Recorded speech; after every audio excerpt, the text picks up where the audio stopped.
You mentioned the Russians that were on board that plane. What other nationalities were on board that passenger? There were a couple of others. We're going to be announcing it in about an hour. We have some very specific information. We're calling the countries. We've spoken to most of them, but there were some other countries represented. Mr. President, have you spoken to President Putin? I have not, no. Mr. President, not about this. This is my video update on this Friday afternoon, January the 31st, coming to you from Nicosia, Cyprus. Let's talk about some news. And let's start things off with Trump's post on Truth Social that has everyone talking.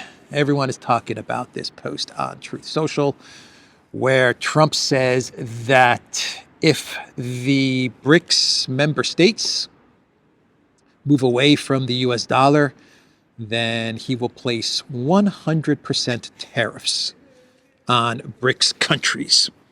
100% tariffs. Wow. Here is what Trump posted on Truth Social.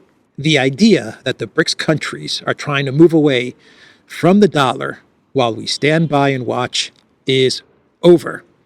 We are going to require a commitment from these seemingly hostile countries that they will neither create a new BRICS currency nor back any other currency to replace the mighty US dollar, or they will face 100% tariffs and should expect to say goodbye to selling into the wonderful US economy.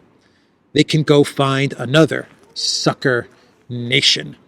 There is no chance that BRICS will replace the US dollar in international trade or anywhere else. And any country that tries should say hello to tariffs and goodbye to America. Say hello to tariffs and goodbye to America. Say hello to my little friend. I like this post. I really like this post. I'll tell you why. It brings attention and awareness to BRICS, something that the collective West media refused to do. They tried their very best, and they're still doing it, to avoid talking about, reporting on, even saying the word BRICS. They don't like to even use the word BRICS when they're reporting on stuff that's going on with BRICS. I remember the summit in Kazan covering the big summit in Russia that took place, when was it? November of 24, I believe, is when we had the big BRICS summit in Kazan, Russia. Remember the titles from so many collective West media outlets? Instead of saying BRICS is meeting in Kazan, Russia, they would come up with creative titles like countries that are against the international rules-based order are meeting in Kazan, Russia, or something like that. Countries that want to move away from the US dollar are meeting in Russia. They refused to say the word BRICS because they don't want people to be aware of BRICS. Because BRICS is super important and has all of the momentum behind it. So this post brings awareness to BRICS. That's why I like it. He's bringing a lot of awareness to BRICS. I'll tell you, a lot of people really don't know what BRICS is all about. People may have heard about it or may have read an article somewhere mentioning BRICS, or maybe they heard Putin or Xi Jinping saying the word BRICS. But a lot of people don't really know what BRICS is. We know. We follow geopolitics. We follow politics. We take an interest in all of this stuff. But now that you have Trump talking about BRICS and placing tariffs on BRICS, I think a lot of people are going to start looking into BRICS. What is this thing, BRICS? I heard that term, BRICS. Let me go research it a bit. Let me look it up. Let me go on to DeepSeek and ask DeepSeek AI, what is BRICS? Yeah, so this brings awareness and attention to BRICS. That's why I like it. Now, the whole tariff thing, 100% tariffs on BRICS countries, I don't think BRICS nations are too worried about this. I really don't. Russia's definitely not worried about this. China knows this is coming. China will deal with the United States. They'll enter into talks, negotiations, whatever they're going to do, they're going to do. China can handle the U.S. The U.S. will deal with China, and I think that'll run its course. India may be a little rattled by this, maybe, but I don't think so. I really don't think so. Brazil, I don't know if Brazil will. I just don't think BRICS will be too concerned about this post from Trump. Maybe the other BRICS nation, the S in BRICS, Spain. Maybe Spain will be will be concerned. Just joking. South Africa. South Africa. If Trump places 100% tariffs on BRICS, so be it. I think it's going to, something like that would definitely backfire on the U.S. in a big way. Whatever pain the U.S. can throw towards BRICS, BRICS can deliver it right back to the U.S. twofold, threefold.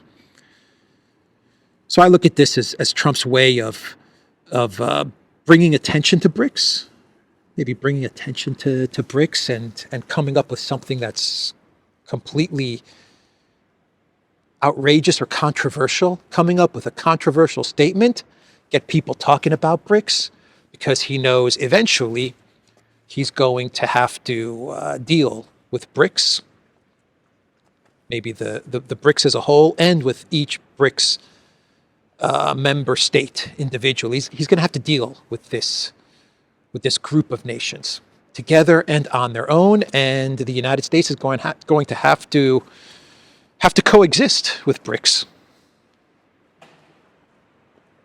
Multipolarity, spheres of influence. The United States, China, Russia, Brazil, India, South Africa. I mean, spheres of influence right there. So this is going to get a lot of people talking about BRICS. And I think it's going to create a lot of awareness towards BRICS, which is something that the media refused to do. They did not want to talk about BRICS. Now they're going to talk about BRICS. So this is okay. This is okay. I'm not too worried about a post like this or 100% tariffs.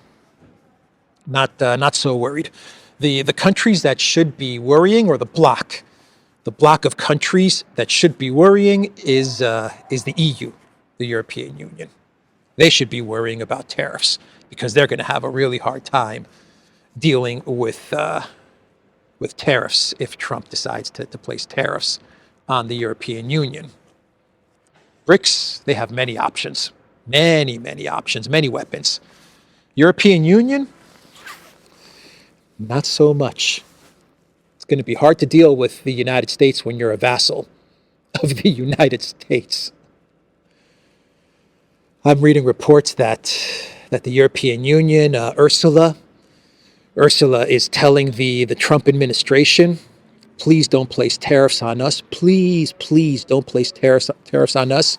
We promise that we'll buy all the LNG that you want to sell us at whatever price you want to sell it to us for. I mean, she's calling the Trump administration and telling the Trump White House this. That's how afraid she is of U.S. tariffs on the European Union. So BRICS, I don't think they have anything to worry about. They're going to deal with Trump. They'll negotiate with Trump. They'll talk to the Trump White House. I believe they will find a way to coexist. The European Union, you should be very, very worried, because when those tariffs hit, you're going to be in big trouble because the EU has nowhere to run. Nowhere to run. That's why they're trying to play this game now of of saying, maybe we should reopen Nord Stream because we can get energy from there, just in case the United States decides to hit us with tariffs. That'll make us competitive. And then they're trying to play this game now. But will Russia decide to deal with the European Union? Why would they? Why would Russia decide to deal with the European Union after everything that's happened in order to save the European Union? Why would they do it? Anyway, that was the post from Trump.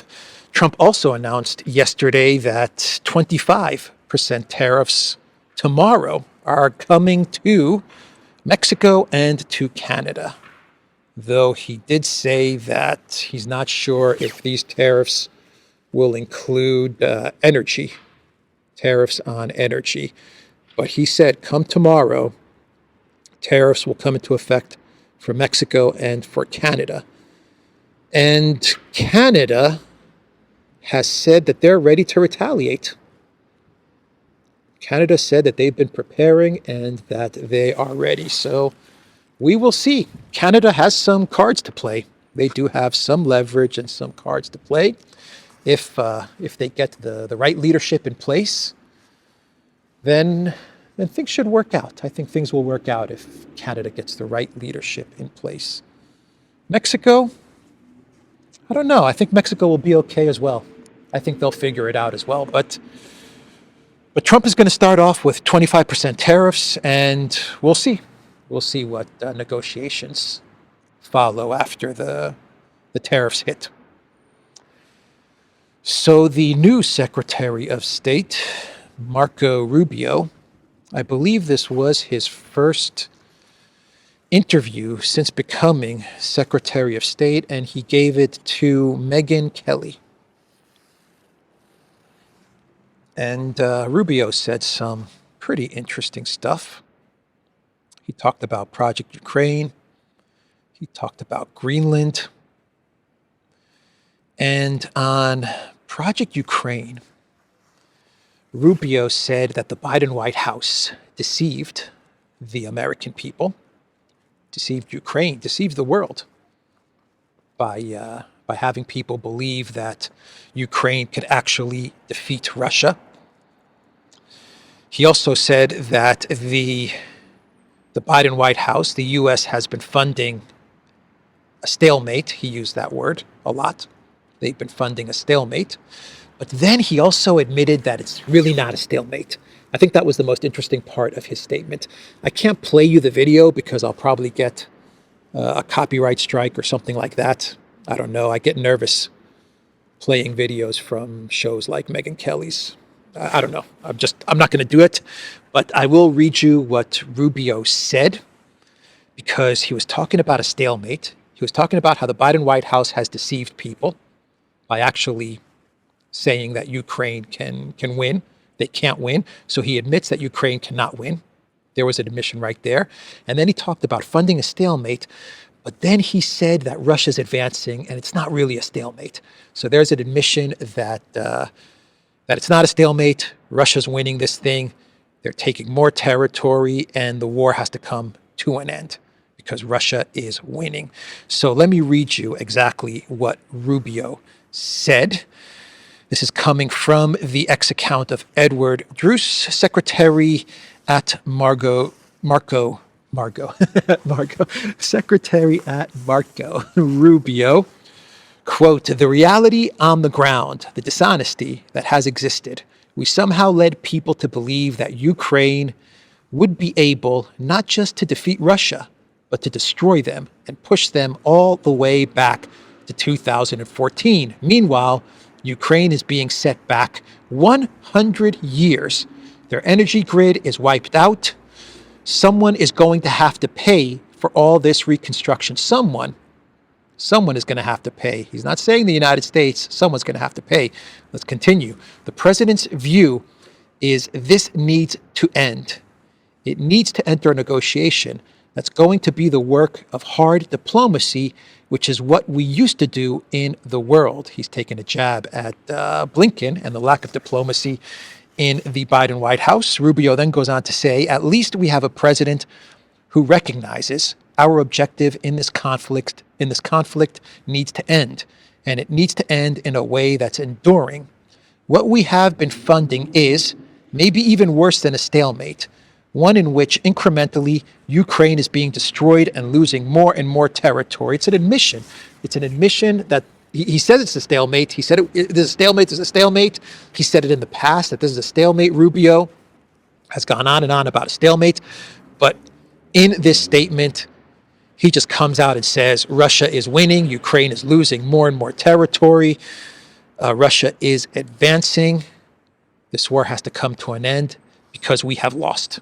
We have lost, and the Biden White House did not engage in diplomacy, and they lied. An interesting statement from Marco Rubio. Someone's going to have to pay for reconstruction. Europe, the EU. That's what he's getting at. They're going to have to pay. They're going to have to take care of all of this. I think that's where Rubio is getting at. We want this off of our plate. We don't want to deal with this. We want to pass this on to Europe. He also talked about Greenland. He was asked about Greenland by Megyn Kelly, and Rubio said, Trump's not joking. He said, it is not a joke. The reasons that he says the Trump administration wants Greenland is for the Arctic shipping lanes and to prevent China from moving in. Those are the reasons that he gave. Trump is really focused in on Greenland. He really is focused in on Greenland. I believe Rubio is going to be traveling to Panama to talk to the leadership in Panama about the canal. But the sense that I get is that the Trump administration is really focused on Greenland. And I don't know what Denmark can do. I don't think they can do anything. I was reading a Financial Times article which actually said that the policy in Denmark and the European Union is to just not talk about Greenland. If you don't talk about it, it will go away. Man, I'm not kidding you. I am not kidding you. This is what I think it was the Financial Times, this is what they reported, that Denmark is telling all of the member states in the European Union, let's just not talk about Greenland, let's not mention it, and maybe Trump will just forget about it. Oh my God, don't talk about it, don't talk about it, just don't talk about it. If you don't talk about it, it will just go away. Just go away, man, just don't talk about it. That shows you the level of diplomacy, the diplomatic skill of the leadership of the European Union. There is none. There is no diplomatic muscle to flex. They don't know how to engage in negotiations and talk in diplomacy. They have no weapons to counter the United States. Their policy now is just shut up, don't mention it, and he'll forget about it. He will forget about it. Trust me, bro. Unbelievable. So The Hill, they had an article with the title, Running the Numbers. What if the U.S. were to stop supporting Ukraine? I'm going back and forth as to whether I should read you from this article from The Hill, read you some paragraphs. Let me just summarize it. This article from The Hill, maybe I'll read you some stuff from it, but this article from The Hill is just basically the sunk cost fallacy. That's all it is. This article is arguing that if the U.S. pulls out of Project Ukraine, if it stops funding Project Ukraine, then it's going to have to spend more on its military because Russia's going to take over Ukraine, and that means military spending will have to go up. So we need to keep on investing in Ukraine. Invest in Ukraine because afterwards the bill is going to be a lot bigger for the military, which I find very interesting. It's a very interesting argument coming from The Hill because the person that wrote this article, Elaine McCusker, is a senior fellow at the American Enterprise Institute. She previously served as the Pentagon's acting Undersecretary of Defense Comptroller. So she was in the Defense Ministry. And in this article, Her argument is spend on weapons, spend on the military and weapons now for Ukraine, because if Russia wins, we're going to spend more on the military.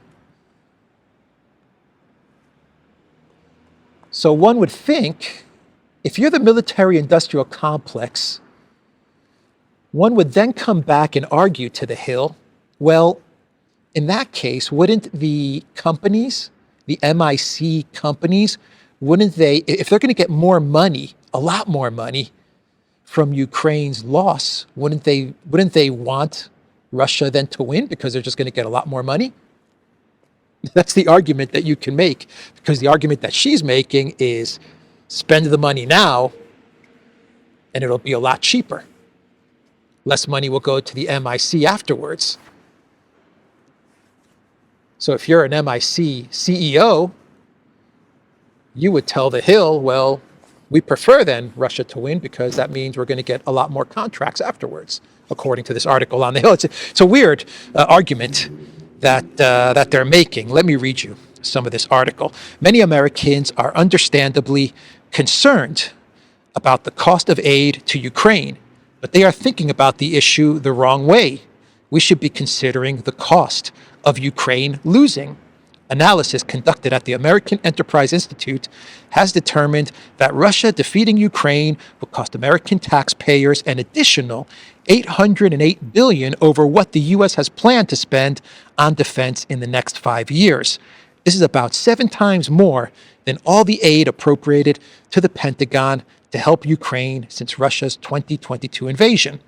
Without U.S. support, Russia would advance in 2025 as Kiev runs out of weapons. By 2026, Ukraine would lose effective air defenses, allowing Russia to conduct continuous large-scale bombings. Ukraine's conventional forces would continue to courageously fight, but would likely collapse by the end of that year, allowing Russia to seize Kiev and then drive to the NATO border. An emboldened Russia would reconstitute its combat units, use Ukraine's resources to bolster its capabilities, station its forces along the NATO frontier, and be ready to attack beyond Ukraine by 2030. So in 2025, 2026, if support for Ukraine goes away, if it stops, then in about a year's time, Russia will have taken Kiev, it will have taken Lviv, and it would be on the borders with NATO member states, with Poland. So in order to avoid spending more money into the military in order to defend against Russia advancing towards the West, it's better to spend the money now so that Ukraine can continue to fight Russia in a war that everyone concedes has been lost. Interesting argument. Further down in the article, it says not only is the U.S. safer when it is engaged, but it also saves money. The U.S. is faced with numerous national challenges: illegal immigration, financing, the national debt, and an increasingly unpredictable global security environment. All compete for attention and resources, but the stakes are especially high in Ukraine, even putting aside the security and moral reasons for supporting a free Kiev, which are immense. Backing Ukraine is a financially sound decision for the United States. Do you guys actually believe that someone that was in the Department of Defense is putting out an argument against spending more money into the Department of Defense? I don't think so, man. I really, really do not think so. The argument that she's making, if it's an argument to be believed, is that she does not want the United States in the future to spend more money on defense, so spend it now up front. It's a lie, man. It is a lie. The sunk cost fallacy. Keep on spending. Keep on spending. Maybe you're going to win. But you're not going to win, and we all know it. I got one more article. Everyone knows it. Everyone knows that this conflict is not winnable. Not unless you're the MIC. One more article. and then we'll continue. We'll get walking. From CNN. CNN put out an article with the title, American Fighters Are Dying in Ukraine in Growing Numbers. Bringing Their Bodies Home is a Complex Task. More than 20 Americans are missing in action on the front lines in Ukraine, with a spike in casualties over the past 6 months as foreigners fill urgent gaps in the country's embattled defenses, according to a CNN investigation. So this article, I'll tell you what this article is about. This article is basically saying that American soldiers are who have volunteered to go to Ukraine are dying. More and more of them are dying on the front lines. And basically, the U.S. should not pull out of Project Ukraine, because if they pull out of Project Ukraine, then the soldiers' death would have been in vain. That's basically the argument that they're making. That's CNN. Don't abandon Ukraine. If you abandon Ukraine, then you're abandoning the fallen U.S. soldiers. That's CNN. Not the best of articles. By the way, the Russian Ministry of Defense, they put out a statement saying that Ukraine is now suffering on average 50,000 casualties a month. I'm not sure if these are total losses or if this is just KIA, but it's 50,000 a month. But the main point that the Russian Ministry of Defense was saying in this report, in this statement, is that Ukraine is only able to mobilize 30,000 a month. So they're unable to replenish their losses, according to the Russian Ministry of Defense. And it's been like that for many, many months. So remember the story about Budanov that I've been talking about over the past couple of videos, where Budanov said that Ukraine, in a meeting with parliament members, Ukraine only has about, which way do I want to go? Let's go this way. Ukraine only has 6 months till the summer, and if it doesn't enter negotiations, then it's, actually let's go this way, better. Then it's going to be in big trouble. And then the Zelensky regime, they started to try and do some damage control, and they tried to deny that Budanov said this, but you really didn't get a good denial. It was a very weak sauce denial. Well, now we have kind of confirmation that Budanov did indeed make this statement, because the SBU is opening up an investigation into the leak.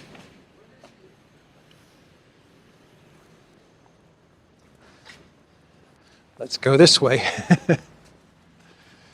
Yeah, the SBU is going to figure out how the details of this meeting were leaked, which is basically an admission that Budanov did indeed say this statement, which is huge for Budanov to come out and say, if we don't get into negotiations by the summer, then we're toast. That's a big deal.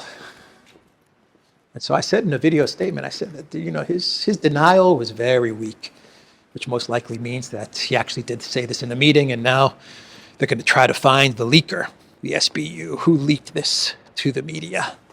Maybe it was Budanov himself, I don't know. Why not? A lot of palace intrigue going on in Kiev right now. A lot of people would like to see Zelensky go. I imagine Budanov is one of them. So Georgescu gave an interview to, I believe, a Romanian podcaster or vlogger. And he said, Georgescu said that Ukraine is an invented state. That's what Georgescu said. and that most likely where we're heading towards is some sort of a negotiation or a sit down where the countries bordering Ukraine on the west are most likely going to reclaim their historic territory. That's what Georgescu said in an interview. Parts of the historic areas of Bukovina and Bessarabia, which were ceded from Romania to Ukraine during the post-war settlement, are of interest to Bucharest, Georgescu said, adding that Hungary and Poland could also claim their historic lands in a hypothetical breakup of Ukraine. This will happen 100%. The path to an outcome like that is inevitable, he asserted. Ukraine is an invented state. Wow, what a statement from Georgescu. I remember 3-4 years ago, I did a video where I actually said, I remember I was talking about the conflict in Ukraine was just starting. And in the video, I said something like the eventual outcome for Ukraine would be, or maybe the optimal outcome would be for all the countries that have historical claims to Ukraine, Russia, Romania, Poland, Hungary, that border Ukraine, Slovakia, for them to sit down and try to sort this out. And now we're 4 years into this, and without anybody else, the countries that are bordering Ukraine or have a history of Ukraine should sit down and try to figure this out before this escalates into a big uncontrollable conflict. I said this like 4 years ago, 4.5 years ago. And now you have Georgescu saying that this is where we're going to be heading towards. It's inevitable, 100%, he said. And of course, Romania is one of those countries. So an interesting comment from Georgescu. And let's now talk about Spain, because we had an explosion at Rheinmetall, the German weapons manufacturer, Rheinmetall. They have a factory in Spain. Actually, they have a lot of factories in Spain, and there was an explosion in one of the factories. And people were injured, one person seriously injured. And from what I understand, this is the factory. I don't think this is 100% confirmed, because they like to keep this stuff secret, because there are many factories in Spain that are producing weapons for Rheinmetall. But this is the factory. The word is that this is the factory that was making the artillery shells that get sent to Ukraine. So an interesting development there. Now, I'm not saying this was sabotage or foul play. You're dealing with explosives. You're dealing with weapons. Who knows what happened? But this is making the news. This is definitely making the news, and I would not be surprised if they try to put the blame of this explosion on some sort of Russian hybrid war sabotage. I'm not saying that's what it is. We don't know. But I wouldn't be surprised if that's what Spain and the European Union tries to do. So let's do some clown worlds. And we can stay with Spain because we have a title from Politico. China-linked influence operation tried to overthrow Spain's government, report says. Fake accounts attempted to fan discontent as people raged against establishment figures following floods in the Valencia region that killed more than 200 people. So they're blaming it on China. The protests, the anger, it's China's fault, trying to overthrow the government. China, Russia, always conducting the regime change operations, always. China is always involved in regime change operations and color revolutions, as is Russia, as is India, as is Brazil, all of the BRICS, including the Spain, South Africa, not Spain. All the BRICS. The BRICS are always trying to cause trouble, color revolutions, always, because they have all the NGOs. You see the BRICS nations, especially China, they have the NGOs, the think tanks, they got the universities, they control all the system for regime change all around the world, including Spain. And they have the social media. China, man. What are we going to do about China? Always trying to overthrow governments, man. Damn it. China, damn it. Nonsense, man. Absolute nonsense from Politico. Here's a good clown world from the New York Times. This is a great clown world. North Korean troops no longer seen on front lines fighting Ukraine. North Korea sent its best troops to aid Russia in its war against Ukraine, but after months of suffering severe losses, they have been taken off the front line. Got it? Got it? We're never going to get any evidence of North Korean troops. Never going to happen. Trust me, bro. They were there. They were there. There were 10,000 of them, or 15,000 of them, or 100,000 of them. They were in Kursk.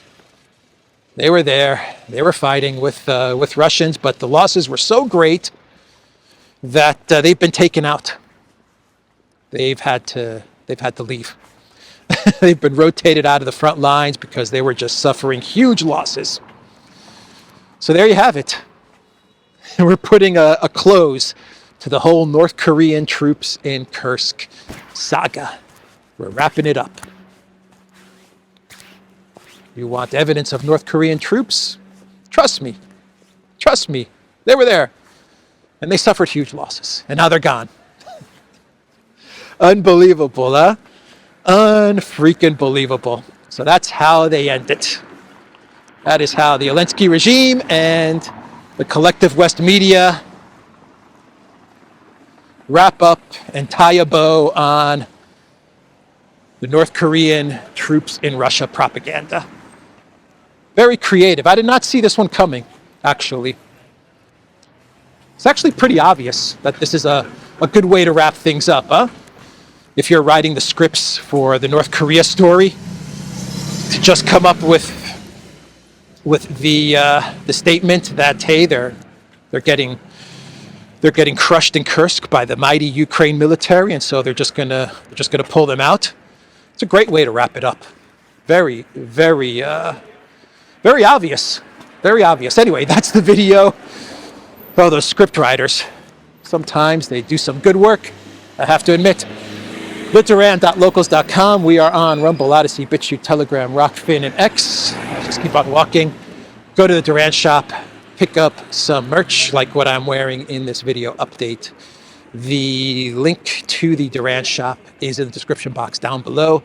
Free shipping on all orders over $70. I will see everybody tomorrow. Take care.